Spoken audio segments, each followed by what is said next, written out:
सनातन धर्म ज्ञान गंगा चैनल में आप सभी का स्वागत है। मेरे प्यारे कृष्ण भक्तों, आप सभी को जय श्री कृष्णा। श्री भगवान आप सभी का जीवन आनंदमय, मंगलमय, भक्तिमय तथा धर्म पथ पर अग्रसर करें, ऐसी मेरी श्री भगवान जी से प्रार्थना है। मेरे प्यारे कृष्ण भक्तों, सनातन धर्म ज्ञान गंगा चैनल के आज की वीडियो में हम लोग श्रीमद् भगवद गीता से अध्याय 4 के श्लोक 35 को भगवान श्री कृष्ण जी की कृपा से सरल रूप में समझने का प्रयास करते हैं। जय श्री कृष्णा। मेरे प्यारे कृष्ण भक्तों, श्रीमद् भगवद गीता के अध्याय 4 के श्लोक 34 में भगवान श्री कृष्ण जी ने हम सब मनुष्यों को यह आदेश दिया है कि मनुष्य को चाहिए कि वो सच्चा तत्व ज्ञान अर्थात सच्चा तत्व ज्ञान पाने का जो मार्ग है वो किसी तत्वदर्शी गुरु की शरण में जाकर प्राप्त करे। संसार का हर गुरु तत्वदर्शी नहीं होता। देखिए, वेदों और शास्त्रों का अध्ययन करने मात्र से कोई पूर्ण गुरु नहीं बन सकता, पूर्ण ज्ञानी नहीं बन सकता। यह अधूरा ज्ञान है। इस ज्ञान को जानकर जब मनुष्य आत्म साधना के मार्ग पर चलता है, कर्म योग को सिद्ध करके, तब उसको आत्मा का अनुभव होता है। तो आत्मा का अनुभव होना ही वास्तव में तत्व दर्शन है। और ऐसे तत्वदर्शी गुरु की शरण में जाने को भगवान कह रहे हैं कि जिन गुरु ने आत्मा का अनुभव कर लिया है वही तुम्हें सच्चा मार्ग बताएगा। देखिए, वो गुरु ही पूर्ण गुरु है, वही गुरु ही पूर्ण ज्ञानी है।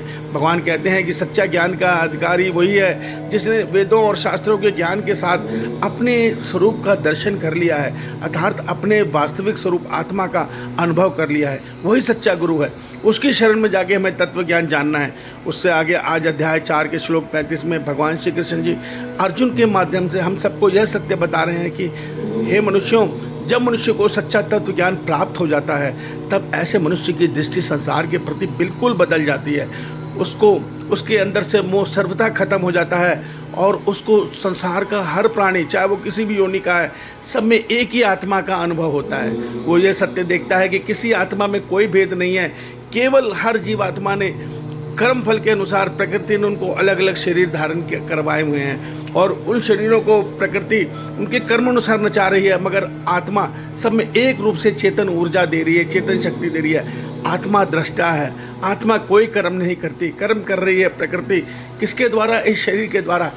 मनुष्य ये अनुभव आत्मदर्शन के बाद अर्थात आत्म अनुभव के बाद पाल लेता है। तो भगवान कहते हैं मनुष्य की दृष्टि इस अवस्था को पाकर मोह से सर्वथा नाश हो जाता है। क्यों? जब वो ये सत्य जान लेता है कि ये शरीर तो प्रकृति ने रचे हैं और प्रकृति इसको नचा रही है, तो मनुष्य का मोह उस पर से समाप्त हो जाता है। जिस प्रकार धरती पर दिन और रात आते हैं मगर सूर्य पे कभी रात नहीं आती, ठीक इसी प्रकार जब मनुष्य सच्चा ज्ञान प्राप्त कर लेता है तो मनुष्य को फिर दोबारा मोह कभी नहीं आता।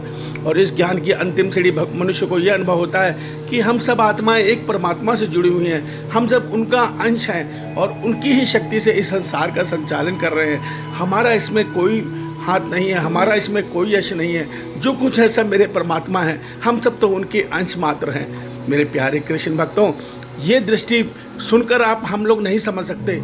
इस दृष्टि को प्राप्त करने के लिए हमें पहले कर्म योग से अपने मन को तीनों गुणों से मुक्त करना होगा, फिर आत्म साधना के द्वारा आत्म अनुभव करना होगा।